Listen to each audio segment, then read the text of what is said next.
জি, আপনি কোথা থেকে এসেছেন? আমি নরসিংদী থেকে এসেছি। আপনি কি বিএনপি রাজনীতির সাথে আছেন? বিএনপি রাজনীতি আছি নরসিংদী জেলা মৎস্যজীবী দলের যুগ্ম সাধারণ সম্পাদক। আমি মঙ্গল ভূঁইয়া। আমি নরসিংদীতে এখানে আমাদের সচেতনভাবে বাংলাদেশ জাতীয় দলের যুগ্ম মহাসচিব জনাব খায়রুল কবির খোকন সাহেব আমাদের নরসিংদীতে এক আসন থেকে নমিনেশন পাচ্ছে। ওনার সাথে নিয়ে আসছি এখানে।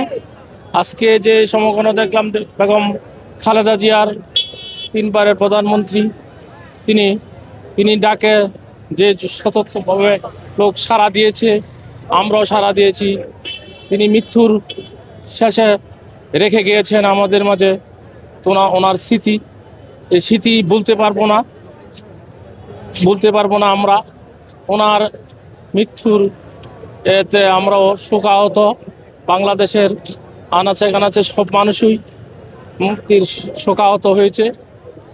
বাংলা ট্র্যাক্টর থেকে তেঁতুলিয়া এখানে জড়ো হয়েছে এই জানাজার, বেগম জিয়ার জানাজার। আশা করি আমরা বেগম জিয়া সবাই দোয়া করেছে এবং আমরাও দোয়া করি যেন ওনায় জান্নাতবাসী হোক, এ বলে আমার কথা শেষ।